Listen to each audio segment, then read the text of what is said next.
Do you like my Huntsville FC jersey? Oh, you're pulling for the World Cup? Yeah, they're going to win. Yeah. They're going to win the World Cup. Are you watching at all? No, I've been not. Thank you for tuning in to Garage Program. I'm your host, Justin Ledlow. Today's sponsor is rabbits.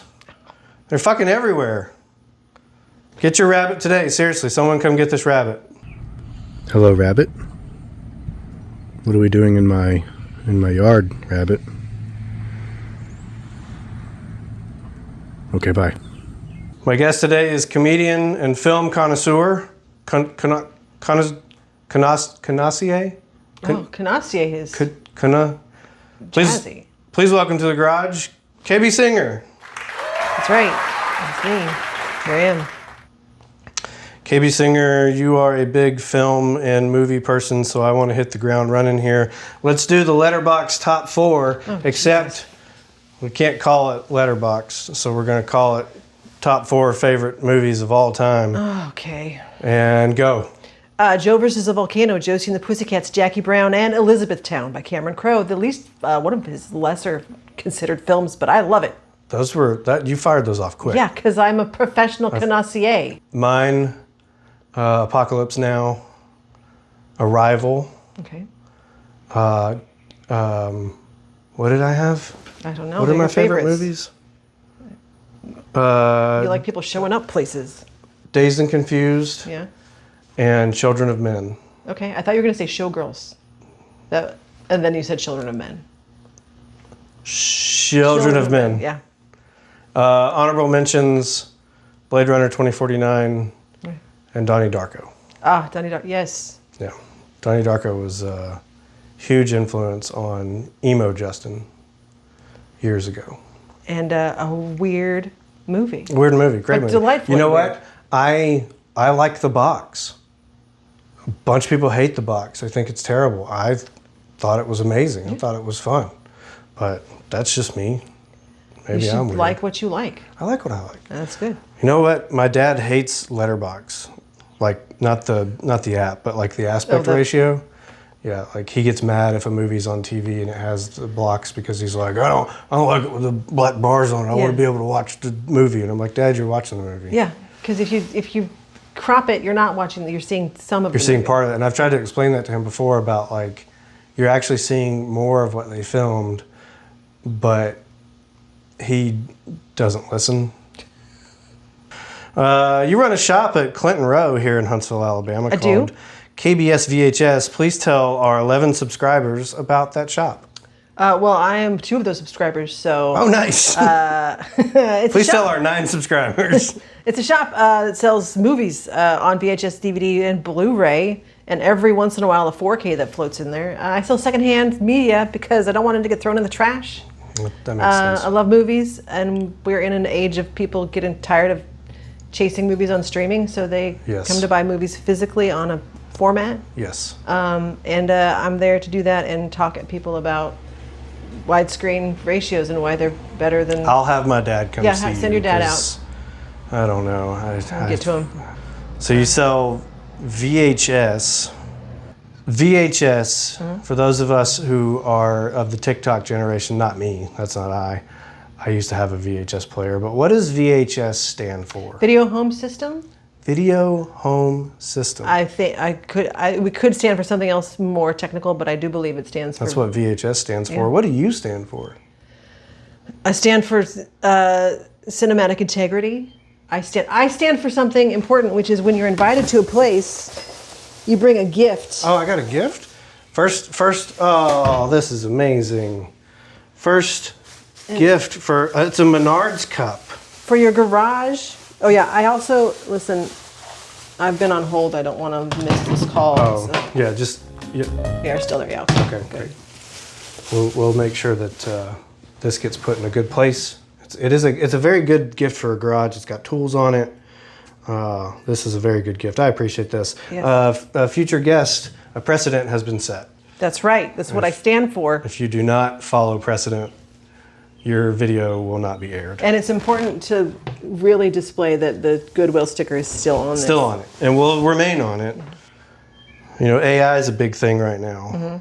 It's kind of a big pain in the ass. We here at Good Game Comedy do not endorse or use any kind of AI whatsoever. So my question to you is, what role does AI play in film?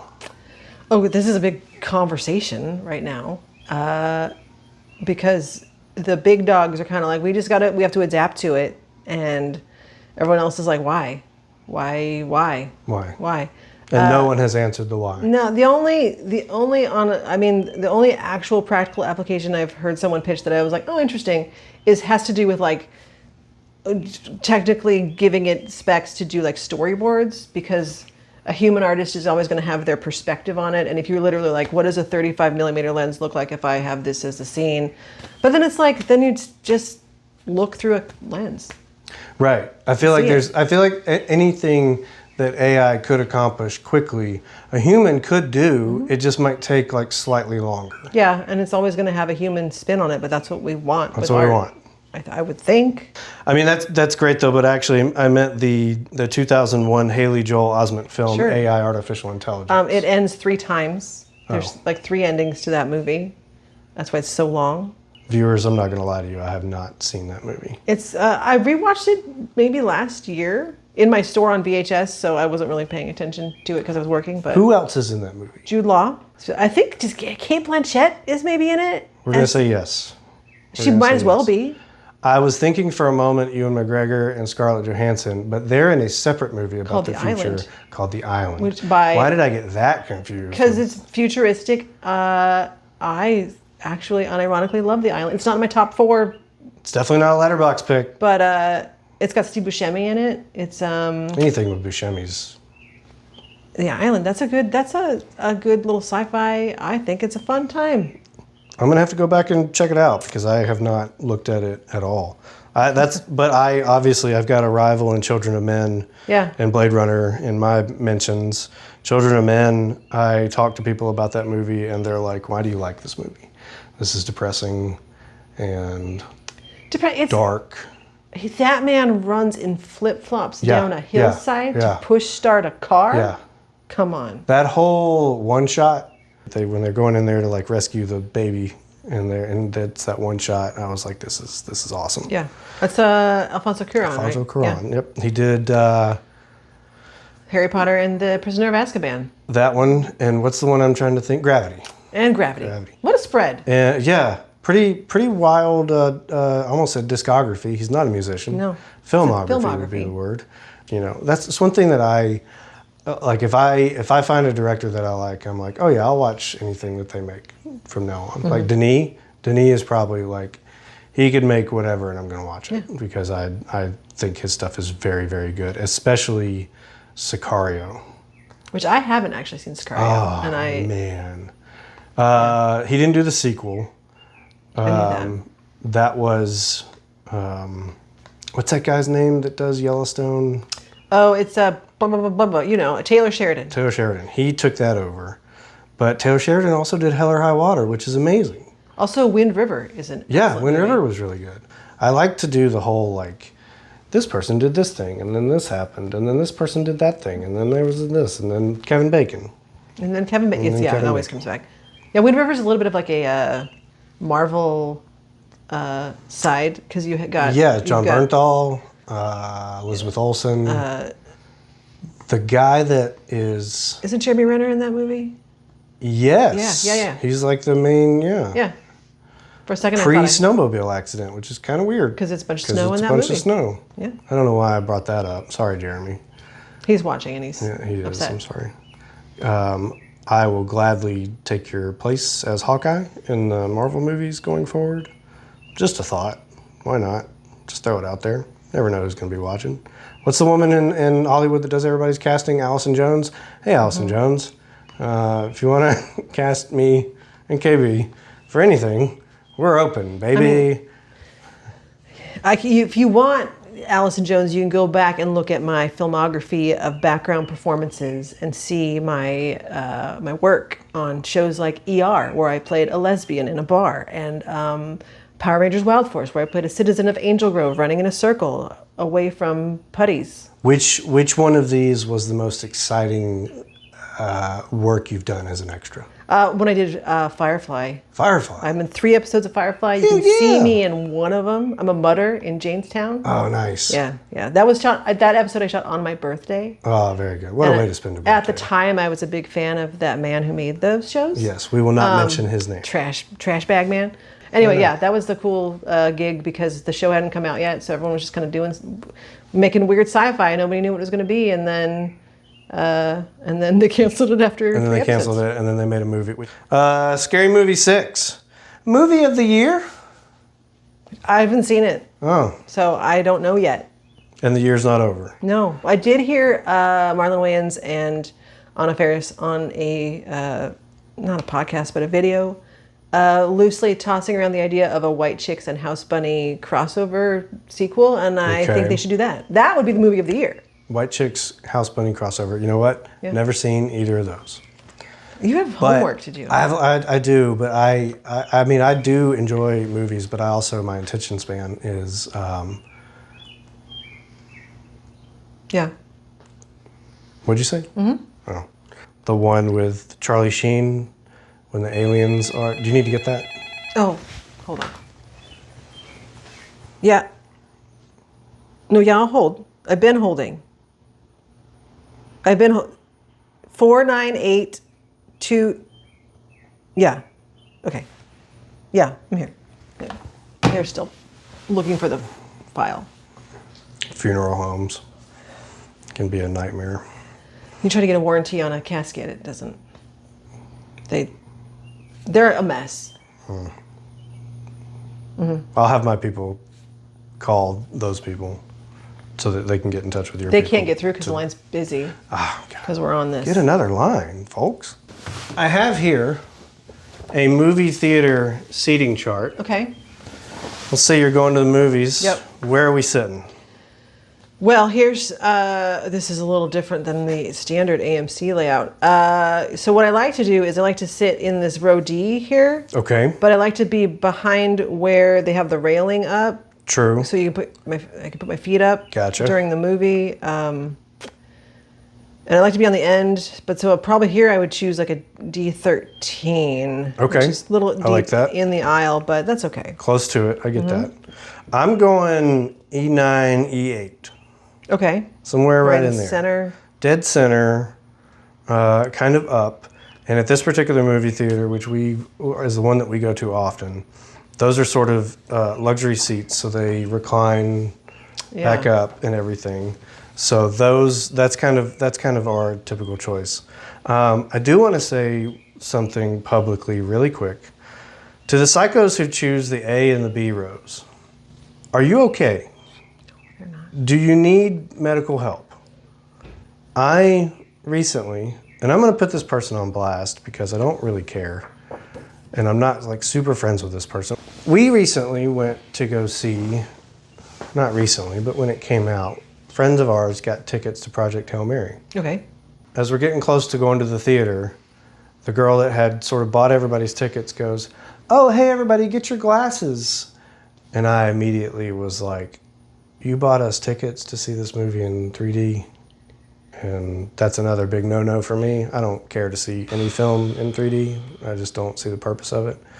So then we go in, and we go like straight to that second row, and we're sitting there like that. We were just like that, with our necks back, and I had a spinal fusion a couple of years ago, so my neck is not great to begin with. I've got screws in it. And I'm sitting there with my wife. We're both just silently frustrated. Like, this is terrible. So the first few previews finished, and I was like, let's go. I can't do this for 2 hours. And we got up and left. And then we went and saw it in a regular theater the next night. So that's my story about how psychotic you people are who decide to sit front row at a movie. Those 2 rows are for, and this isn't even something we deal with anymore.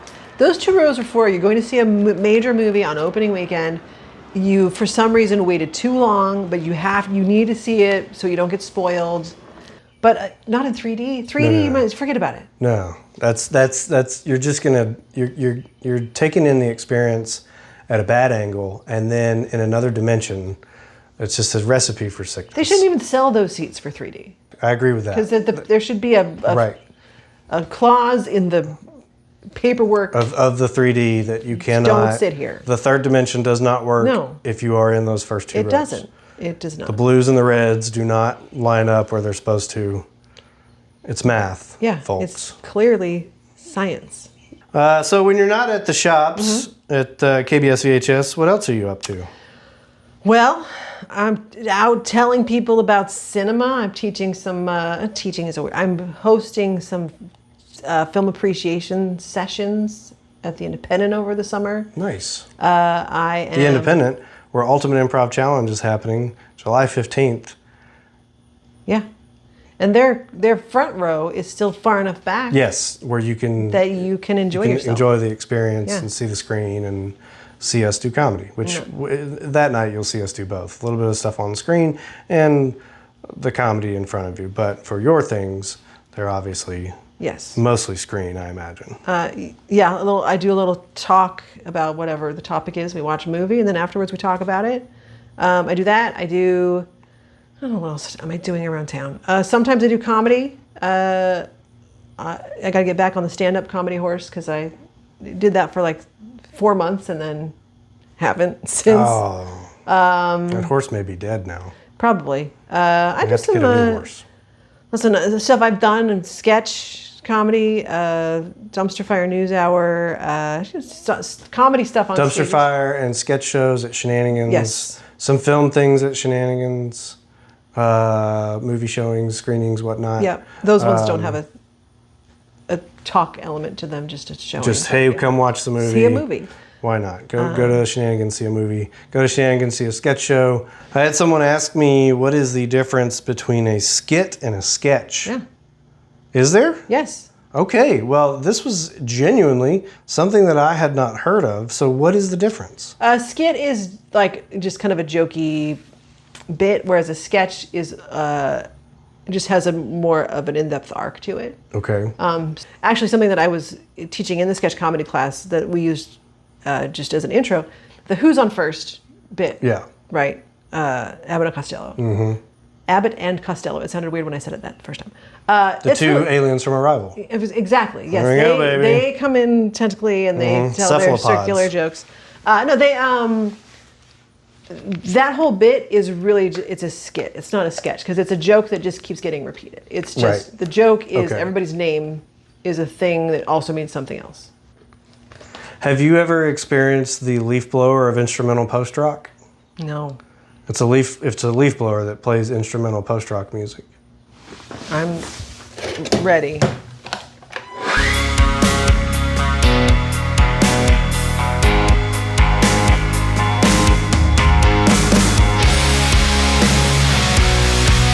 Really. I didn't like what all just came down Yeah, when I did that. Really, and I don't even know where it Great came song, from. though. Yeah, Great song. Is that on Spotify or?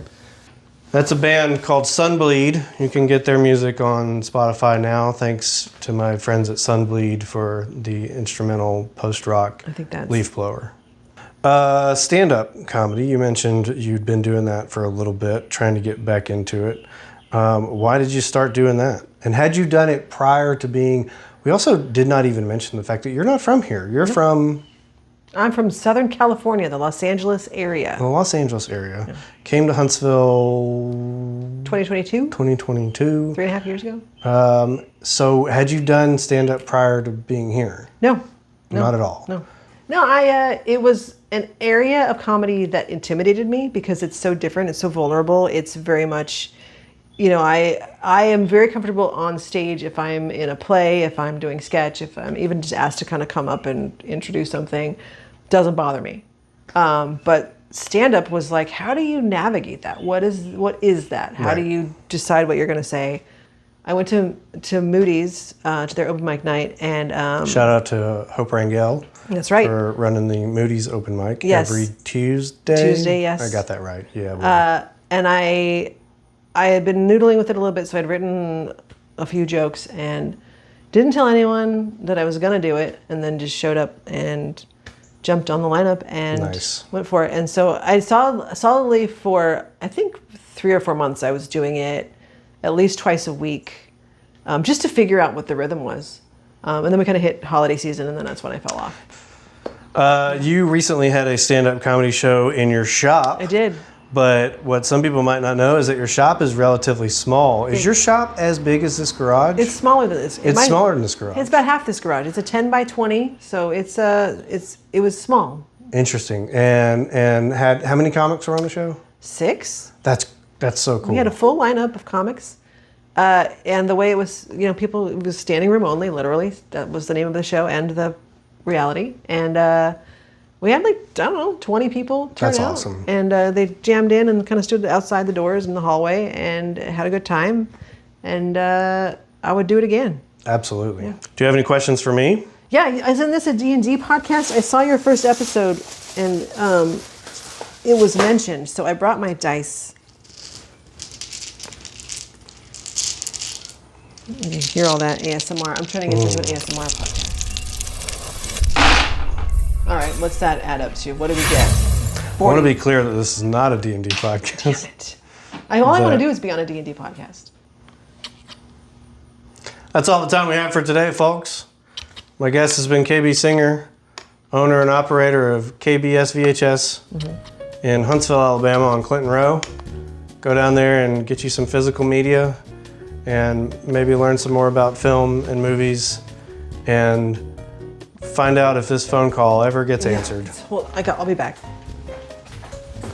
Thanks for tuning in, and we'll see you next time. Are you still on hold? They hung up. All that.